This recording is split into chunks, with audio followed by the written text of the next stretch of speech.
Hi guys, my name's Seb Tudor, I'm the man on the Silver Mountain, and welcome back. Now today I wanted to talk about clutter. Huge amounts of clutter, and mostly why clutter is bad for you.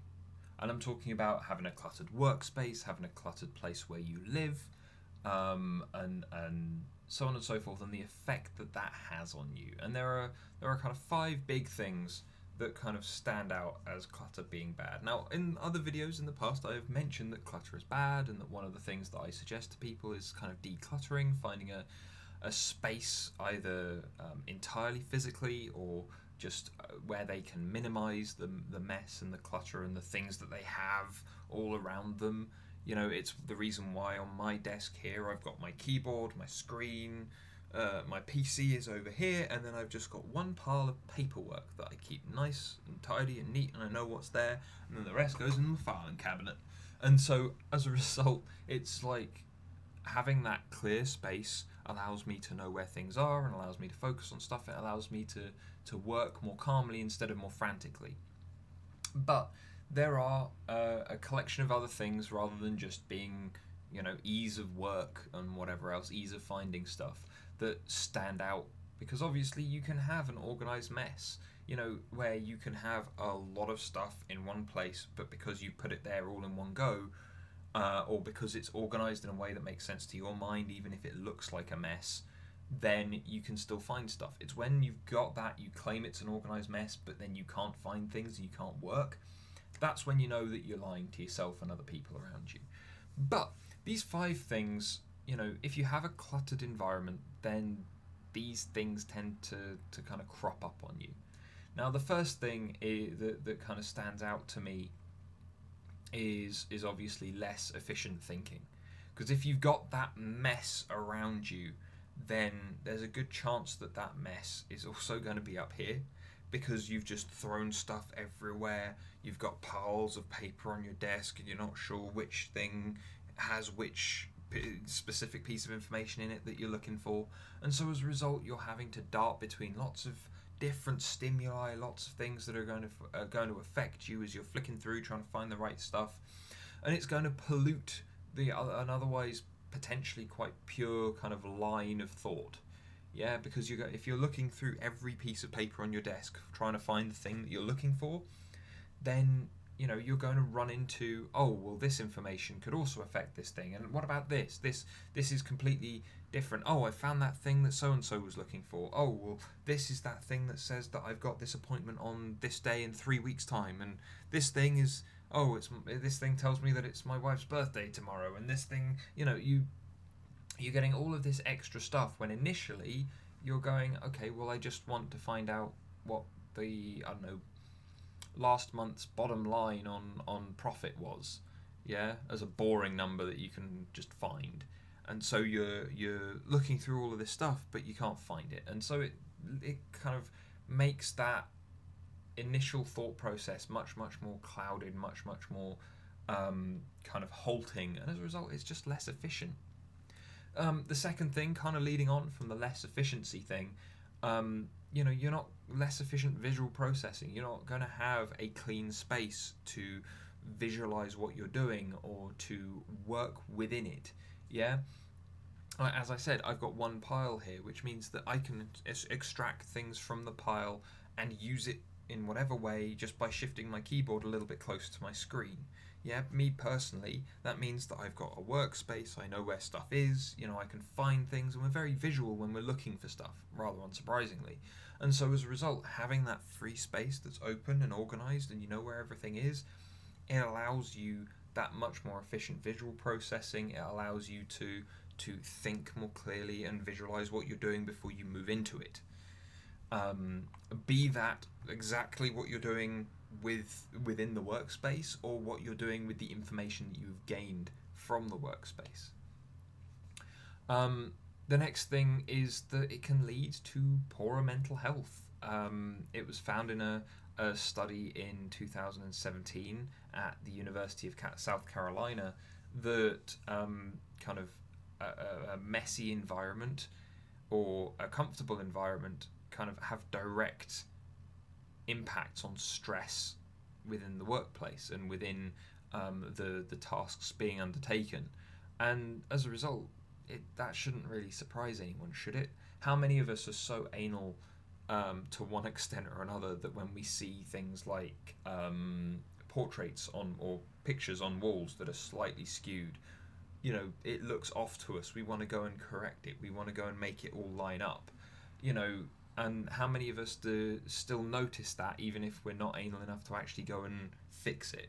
It's one of those things where if you've got that clutter, then you've got a problem, because you're going to have all of this extra kind of mess, which is just going to have that kind of oppressive, stress-causing feeling on you. Again, possibly related back to the fact that you can't find stuff, possibly related back to like the ways that you would work otherwise.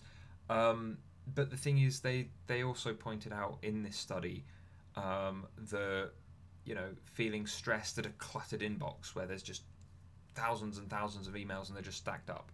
Now, I'll argue maybe from my perspective that that's not so much an issue, because I tend to leave all of my emails there in order, and I'll only delete the ones that are kind of very specifically spam. But I believe I've got somewhere in the region of 20,000 emails in one of my personal email addresses, and yet the thing is, I'm then going, well, yeah, so I've now got all of that information there. It's all in this one chronological order. If I need to find it, then I can use the find function, I can use the search function. And otherwise, I don't feel that that's cluttered, I feel that that's a list, which is the opposite of clutter. It's very organized. But counterpoint, Hannah, my girlfriend, always makes sure that she clears through her emails and stuff, because she likes it to be neat in that way instead, where it's just less of. So it does kind of, in certain ways, come down to perceptions of things to a degree. But having stuff strewn across a desk, or a messy kitchen. I mean, there are lots of people who are students who are watching this, from amongst the people that watch my videos. And so, yeah, you in a student kitchen that almost always tend to be a mess of one description or another, they are stress-inducing, kind of problem-causing places. And so, and yet, if you were there in a place where the bathroom and the kitchen and whatever, most of the rooms, especially communal living areas, were all kept clean, you'd be living in a great place. Surely it would be stress-free. You wouldn't have to worry about stuff, especially in regards to how other people would come into that place and interact with it. So it allows for that relief of stress and a pickup of kind of your mental health level if you have a decluttered, kind of clean, tidy space. Think of it as kind of a mental hygiene thing, arguably. But then you take a look at these last two, and these are kind of more broad, because you've got Unhealthier Eating was found at an Australian-US study conducted in, again, 2017 around this, where they found that people who were living, especially students who were living in messier kind of eating environments for kitchens and communal living spaces, they would reach more for quick food. They would reach more for things that were kind of easier for them to get, but maybe worse for them. And as a result, a lot of people nowadays worry about what they're eating an awful lot more. And so, with that in mind, having the decluttered workspace, having an open environment to prepare food,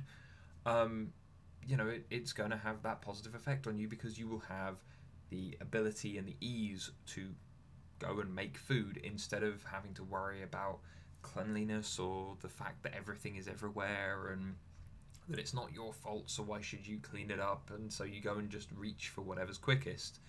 It all kind of adds up and stacks up. And then, of course, unhealthy eating can lead to other issues further down the line, which again can lead back to worse mental health. So again, kind of keeping yourself in a tidy, organized space, it's only going to help you all the way from physically to mentally, and then further on to emotionally if you want to extract that out from mental. And then, what it really the last one, and this is kind of maybe a no-brainer, but it's the one that I kind of wanted to end on, and it's kind of a low subjective well-being.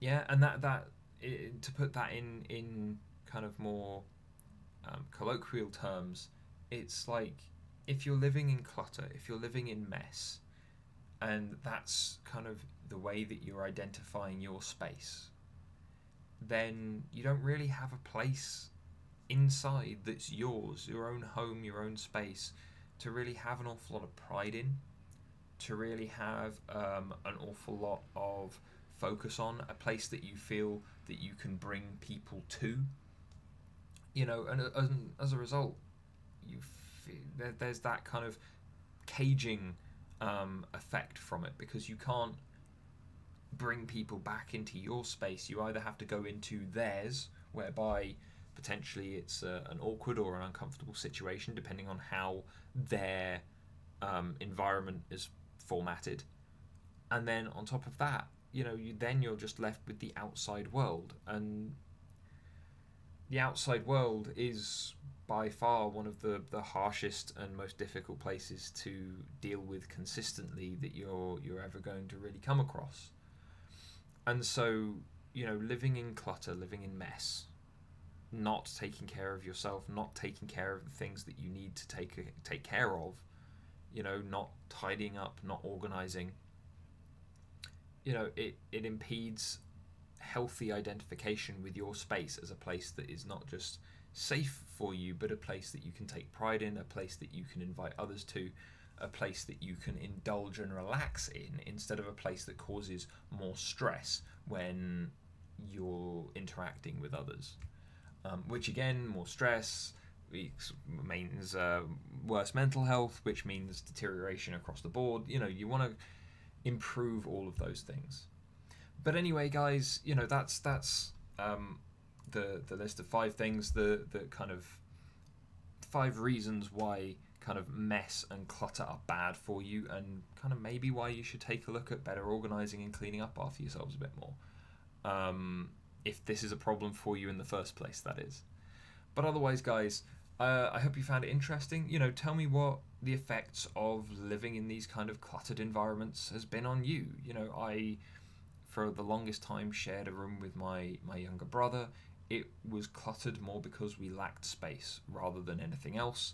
And so, yeah, it was a tough time that wasn't the most comfortable. And now that I'm able to be within my own space, it's a lot tidier, it's a lot more kind of specifically laid out, because that's the way that I want to work, and it's the way that I found to be most happy and comfortable in my own space again. But let me know what you guys think, let me know what your experiences are, and I'll see you in the video tomorrow. Take care. Thank you very much for watching, guys. If you found this talk interesting or useful, then please drop us a like, share this video, and subscribe for more, and I'll see you in the video tomorrow. Take care.